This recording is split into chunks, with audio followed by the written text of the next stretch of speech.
గారికి కూడా, మన పంచాయతీరాజ్ శాఖ ప్రిన్సిపల్ సెక్రటరీ గారికి కూడా, అలాగే ఇక్కడ ఉన్న ఫారెస్ట్ అధికారులకు కూడా మీరు సిల్వర్ ఓక్ వేసేటప్పుడు దానికి ఆల్టర్నేట్ దయచేసి కొత్తగా ఫాస్ట్గా తొందరగా ఎదిగా ఏవో ఆలోచించండి.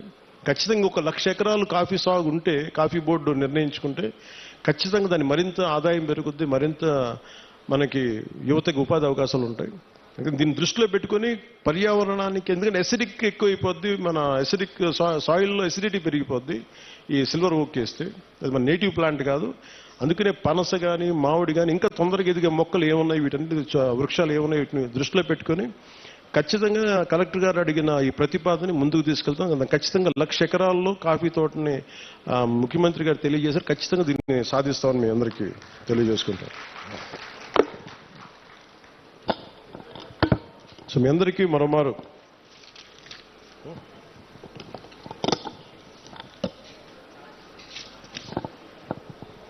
ఇంకా చేస్తారు, ఇంకా బస్తర్లోనూ ఇక్కడంతా ఇంకా మనకి చిల్లంగి అని చేస్తారంట. ఎప్పుడు చిన్నప్పుడు ఇప్పుడు నేను తులసి నవలు చదివాను, కానీ బస్తర్ నుంచి ద్వారకా వచ్చాడు, కాద్రా వచ్చాడు. నవల్స్లో బాగుంటుంది, కానీ నిజంగా అంటే ఎందుకో ప్రత్యేకించి పోలీస్ శాఖ అధికారులు నా దృష్టికి తీసుకొచ్చారు, ఎస్పీ గారు నా దృష్టికి తీసుకొచ్చారు, ఎస్పీ గారు డిఎస్పీ గారు ఇద్దరు. అంటే అరకు పరిసర ప్రాంతాల్లో ఇప్పటికీ చాలా మంది చెడుపు, చిల్లంగి మరియు చేతబడి వంటి మూఢనమ్మకాలని ఉన్నాయి. దానివల్ల పొరపాటున మానసికంగా మన ఇంట్లో బాగలేకపోతే, ఒకరికి ఎవరికైనా మానసిక వ్యాధి ఏదైనా వస్తే, మనకు పడని శత్రువు ఎవడన్నా చిల్లంగి చేశాడు, చేతబడి చేశాడని చెప్పి కొట్టి చంపేయటం, ఇలాంటి చేయటం దాదాపు గత కొన్ని సంవత్సరాలుగా 9 మందిని చంపేశారనేది ఒక రికార్డు పోలీస్ శాఖ అధికారులు పెట్టారు. సో వారి విజ్ఞాపన, వారి విన్నపం ఏంటంటే, ఎట్టి పరిస్థితుల్లో మీరు దయచేసి దీని అలా ఆ మూఢనమ్మకాల వైపు వెళ్ళకండి.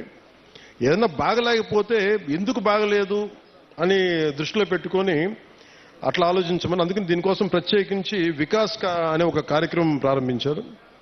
ఈ పై విషయాలన్నింటినీ, అంటే దీనికి గల కారణాలను పరిశీలిస్తే మూఢనమ్మకాలని, మనకి ఇంట్లో వాళ్ళకి బాగలేకపోతే చేతబడి చేశాడు, చిల్లంగి చేశాడు అవన్నీ సినిమాల్లో బాగుంటాయి, నవల్స్లో బాగుంటాయి.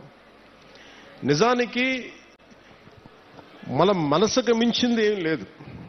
అంటే మీ మైండ్ చెడు మంచి అనేది ఏంటంటే, ఒకడు పోవాలని కోరుకుంటున్నా అదే చెడు, అంతే, అదే చేతబడి.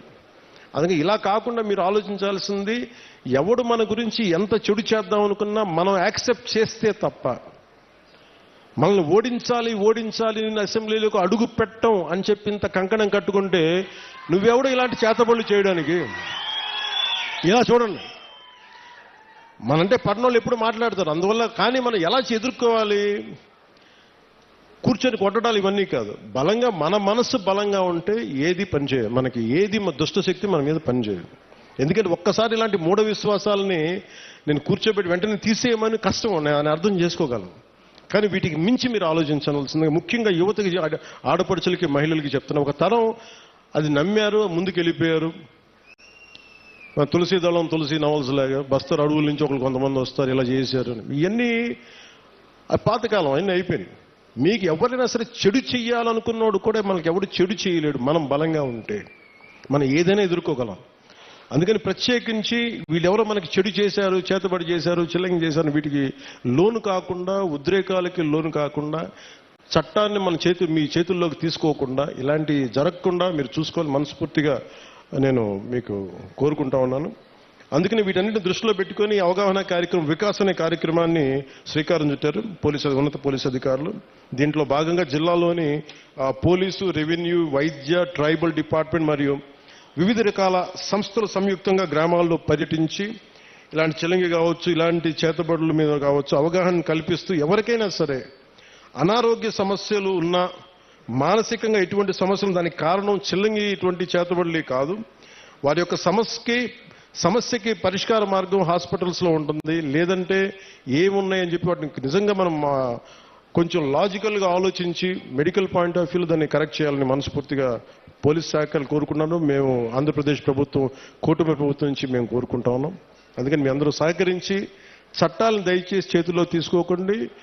గంజాయి పంటను మట్టుకు దయచేసి ఎట్టి పరిస్థితుల్లో కూడా మీరు పెంచుకోండి.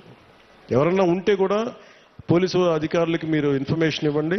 నేనేం కోరుకున్నా అంటే పోలీసు అధికారులు కూడా మీ గతంలో కూడా పాడేరు సభలో కూడా చెప్పాను, ఇది సామాజిక ఆర్థిక సమస్యగానే చూస్తాం తప్ప ప్రజలకి వీళ్ళు ఎడ్యుకేట్ దెమ్, వాళ్ళకి కొంత అవగాహన కల్పించి అటువంటి వైపు వెళ్లకుండా మీకు ఉద్యోగాలు వచ్చేలా జీవనోపాధి కల్పించేలా ఈ ప్రభుత్వం మరింత శ్రద్ధ తీసుకుంటుంది, మరింత బాధ్యతగా ఉంటుంది మనస్ఫూర్తిగా తెలియజేసుకుంటూ,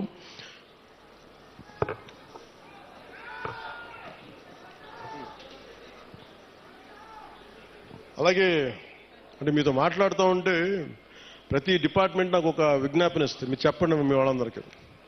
సో అలాగే అటవీ శాఖ తరపు నుంచి ఒక విన్నపం వచ్చింది, దయచేసి మనం ఏదో సిగరెట్ తాగేస్తా లేదంటే ఏదో మరి అంటే చాలా నిర్లక్ష్యంగా ఉంటాం. మన ప్రకృతి మీద మనకి అడవి తల్లి ఇంత పచ్చటి సౌందర్యం, ఇంత చక్కటి సౌందర్యం అంటిచేయడం ఎంతసేపు చెప్పండి. మనం మీరు లాస్ ఏంజల్స్లో చూశారు ఎన్ని లక్షల కోట్లు నష్టం వచ్చింది వాళ్ళకి. డబ్బున్న వాళ్ళు అందరూ పెద్ద పెద్ద ఫిల్మ్ యాక్టర్స్, బిజినెస్ మన ఇండస్ట్రియలిస్టులు, బిజినెస్ పీపుల్ అందరూ కూడా ఏమాత్రం ఇల్లు కూడా సొంత అసలు కొన్ని దశాబ్దాల నుంచి పెట్టుకున్న జ్ఞాపకాలు కూడా పోయినాయి, డబ్బులు గాలిపోయినాయి. సో వీటన్నిటిని దృష్టిలో పెట్టుకొని ఫారెస్ట్ ఫైర్స్ అనేది ఇది ముఖ్యంగా మన సమ్మర్ సీజన్ కాబట్టి, గ్రీష్మం కాబట్టి మీరు ఎవరన్నా సరే కొంచెం బాధ్యతగా నిర్లక్ష్యంగా ఉంటే వారికి కొంచెం వారిని సరైన మార్గంలో పెట్టి మీరు ఎందుకంటే నిప్పు పెట్టకుండా మటుకు చూసుకోండి. ఒకసారి మీరు చిన్నపాటి తుంపల్ని మన ఇంటికి అడ్డంగా ఉన్నాయని చెప్పి మీరు మంట పెట్టేస్తే అది ఎటు కార్చిచ్చు అయిపోద్ది, వృక్షాలు కాలిపోతాయి, మన నీడనిచ్చే వృక్షాలు కాలిపోతాయి, మనకి ఎండనికే నీడనిచ్చే వృక్షాలు అంతరించిపోతాయి, ముఖ్యంగా మూగ జీవాలు జంతువులు చచ్చిపోతాయి. అందుకని వీటిని దృష్టిలో పెట్టుకొని అడవులకి నిప్పు పెట్టే పరిస్థితులు ఏదైనా ఉంటే దయచేసి మీరు కొంచెం బాధ్యత తీసుకొని మీకు కనిపించినప్పుడు దాన్ని ఆర్పటం లేదు అలాంటి పరిస్థితులు రాకుండా మీరు ఉత్పన్నం కాకుండా చూసుకోవాలి మనస్ఫూర్తిగా కోరుకుంటూ, మీ అందరూ బాగుండాలి, ఆయురారోగ్యాలతో ఉండాలి. నా కోరిక ఒకటే, వచ్చే ఎన్నికలకి మొత్తం మన్యమంతా కూటమి ప్రభుత్వం పతాకాలతో రెపరెపలాడాలి. ఎందుకు చెప్తున్నానంటే 5 సంవత్సరాల విలువైన సమయం మీరు ఇచ్చారు, మీ ఓటు వేశారు, మీ ఓటుకి వాళ్ళు విలువ ఇవ్వలేదు, కానీ మీరు ఓటు వేయకపోయినా నేను మీ ఓటుకి విలువ ఇచ్చి ఇక్కడికి వచ్చాను. అందుకని ఎందుకంటే నేను మీకోసం నేను పదే చెప్తున్నాను, 15 సంవత్సరాలు ఈ కూటమి ప్రభుత్వం ఉంటుంది.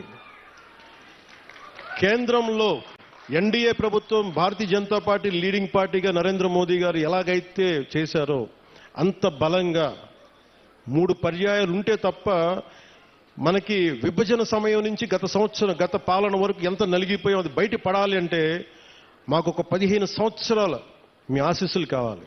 మేము కింద పడతాం, మీద పడతాం. ముఖ్యమంత్రి గారు చిన్న భిన్నమైన ఆర్థిక వ్యవస్థని సరిచేస్తా ఉన్నారు, నేనేమో మీకు తిరుగుతూ ఉన్నాను. మేము మీకోసం పని చేస్తాం, కానీ మీ ఆశీస్సులు కావాలి మాకు, మీ ఆశీస్సులు ఇవ్వండి మాకు. మీకోసం తిరుగుతాం, ఒళ్ళుంచి పని చేస్తాం, మీకు అండగా ఉంటామని తెలియజేసుకుంటూ ప్రతి ఒక్కరికి పేరు పేరున ధన్యవాదాలు తెలుపుకుంటూ మీ భవిష్యత్తు కోసం మన కూటమి ప్రభుత్వం.